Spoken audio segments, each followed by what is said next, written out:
ஒற்றுமையின் வலிமை. ஒரு அடர்ந்த காட்டில் அண்ணன் தம்பியான 2 இரும்புகள் ஒற்றுமையாக வாழ்ந்து வந்தன. ஒரு நாள் அவை உணவு சேகரிக்கச் சென்றபோது எதிர்பாராத விதமாக ஒரு பெரிய மாடு அங்கு வந்தது. மாட்டின் காலடியில் ஒரு எறும்பு மாட்டிக்கொண்டு இருந்து போனது. இதைக் கண்ட இன்னொரு இரும்பு மிகுந்த வேதனை அடைந்தது. தன் அண்ணனைக் கொன்ற மாட்டை பழிவாங்க வேண்டும் என்று முடிவு செய்தது. சரியான நேரத்திற்காக காத்திருந்த இரும்பு ஒரு நாள் அந்த மாடு படுத்துக் கொண்டிருந்த போது அங்கு சென்றது.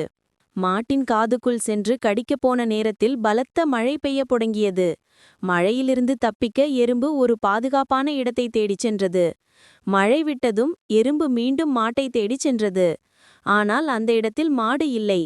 மாடு வேறு ஒரு இடத்திற்கு சென்று விட்டதை எறும்பு புரிந்து கொண்டது. சில தினங்களுக்குப் பிறகு எறும்பு மாட்டை மீண்டும் பார்த்தது. மாடு ஒரு மரத்தின் கீழே படுத்துக் கொண்டிருந்தது. எறும்பு மாட்டின் காதுக்குள் சென்று கடிக்கப் போனது. வலி தாங்க முடியாத மாடு, ஐயோ, என்னை கடிக்காதே, நான் தெரியாமல் தவறு செய்துவிட்டேன், என்னை மன்னித்துவிடு என்று கதறியது. எறும்பு, நீ என் அண்ணனை கொன்றுவிட்டாய், அதற்கு பழிவாங்கவே நான் உன்னை கடிக்க வந்தேன் என்று கூறியது.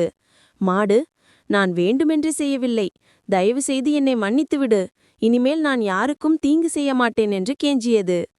மாட்டின் வேண்டுதலை கேட்டு எறும்பு மனமிறங்கியது.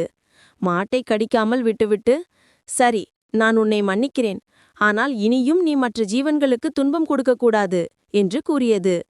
மாடு மகிழ்ச்சியுடன், உறுதியாக சொல்கிறேன், நான் இனி யாருக்கும் தீங்கு செய்ய மாட்டேன், நீயும் என் நண்பனாக இருப்பாயா என்று கேட்டது.